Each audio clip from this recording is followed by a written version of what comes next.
बिस्मिल्लाहिर्रहमानिर्रहीम। मेरे प्यारे पाकिस्तान की सियासत पॉलिटिक्स ऐसी है कि हम लोग सिर्फ सुनी सुनाई बातों पर अमल करते हैं।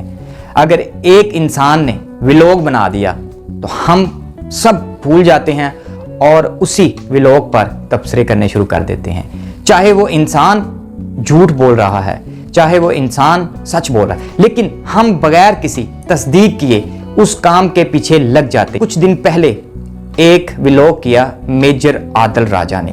उसने बहुत सारी ऑथेंटिक बातें की, खास करके पाकिस्तान के जो मॉडल्स, कोई एक्टर्स, उनके हवाले से बात की। तो आप सोशल मीडिया उठाकर देख लें, उसमें एक ही तबसरा है, मेजर आदिल राजा है। सिर्फ उसने तबसरा किया था और उसने शॉर्ट हिंट दिया था कि ये स्पेलिंग बोले थे और हर इंसान ने अपना अपना तज्जिया किया, मैंने खुद किया। लेकिन हम बगैर किसी तस्दीक किए उस काम के पीछे लग जाते हैं कि इसमें हकीकत कितनी है और इसमें झूठ कितना है। और मेरे प्यारे पाकिस्तान की सियासत भी कुछ ऐसी है। आप लोगों ने एक कहानी सुनी है ना कि एक औरत किसी चौधरी के घर काम करती थी, तो वो बहुत ज़्यादा मुस्करा रही थी, हंस रही थी, बड़ी स्माइल कर रही थी। तो वो जो चौधरी की बीवी थी उसने पूछा कि तुझे क्या हुआ है? तो वो बड़ा हंस के कहती है कि हमारे घर मिन्नू के पता नहीं चिन्नू पैदा हुआ है। और जब चौधरी आया उसको भी मुंह मीठा करवाया कि ये लें जी, आज मिन्नू पैदा हुआ है। तो वो चौधरी साहब ने पूरे गांव में यानी कि पूरे पिंड में मठियाई खिला दी, लोगों को बहुत पैसे लगा दिए, फंक्शन कर दिया। तो किसी समझदार बंदे ने पूछा कि चौधरी साहब ये मिन्नू कहाँ पैदा हुआ है, किसके घर पैदा हुआ है? फिर चौधरी साहब को अकल आती है और अपनी बीवी के पास जाके पूछता है ये मिन्नू कौन है, किसके घर पैदा हुआ है? तो कहती है मुझे भी नहीं पता कि ये मिन्नू कौन है। तो वो जब काम करने वाली से पूछती है कि ये मिन्नू कहाँ कौन है, कहाँ पैदा हुआ है? तो जो काम करने वाली है वो कहती है जी हमारे घर आज सुबह खोती ने बच्चा दिया है।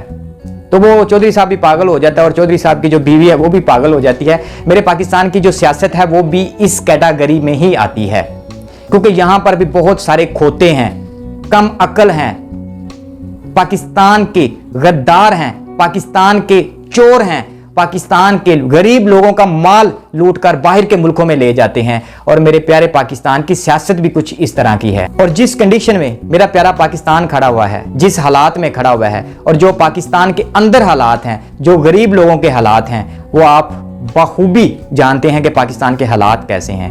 पाकिस्तान की जो गरीब आवाम है उनको आटा नहीं मिल रहा, गरीब आवाम को रोटी नहीं मिल रही, खाने के लिए कुछ मिल नहीं रहा। और मेरे प्यारे पाकिस्तान के जो मजदूर लोग हैं, जो फैक्ट्रियों में काम करते हैं, उनकी अगर आप तनख्वाहों की तरफ देखेंगे तो 20,000 रुपया एक बंदे की तनख्वाह है।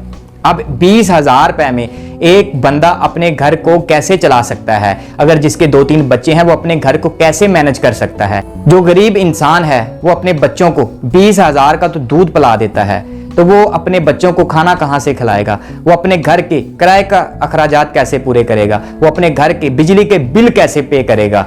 ये मेरे पाकिस्तान के हालात कुछ ऐसे हुए पड़े हैं कि एक गरीब की 20,000 रुपया तनख्वाह है तो उसमें वो कैसे गुजारा कर सकता है? ये आप लोग भी बखूबी जानते हैं। या तो कम से कम एक मजदूर की तनख्वाह कम से कम 35 से 40 हज़ार रखी जाए, तो फिर मजदूर भी खुश हो जाए, वो भी थोड़ा सा खुशहाल हो जाए। ऐसे अगर किसी गरीब के घर फौतगी हो जाती है, उसका कोई मर जाता है, तो उस बेचारे के पास एक सरकारी हॉस्पिटल के अलावा कोई दूसरी ऑप्शन नहीं होती, तो वो उसी ऑप्शन में अपना प्यारा खो देता है, क्योंकि और उसके पास ऑप्शन नहीं होती, क्योंकि उस गरीब के पास इतने पैसे नहीं होते, जो वो कमाता है वही शाम को खा जाता है।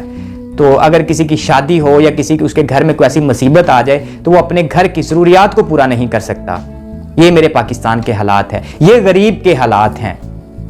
ये लोग जो बहुत बड़े दावे करते थे, कहाँ वो मर गए? क्यों नहीं अवाम को, गरीब अवाम को सच बताते? क्यों महंगाई के इस दौर में उनको कुचल रहे हैं? क्योंकि अब महंगाई का तबसरा करना भी एक सोशल मीडिया पर अजाब बनने जा रहा है, क्योंकि अब लोगों के खिलाफ एक्शन लिया जाएगा, उनके खिलाफ FIR की जाएंगी जो पाकिस्तान की महंगाई पर बात करेगा। तो इसलिए उन गद्दारों को, उन चोरों को पाकिस्तान की महंगाई के बारे में सोचना चाहिए।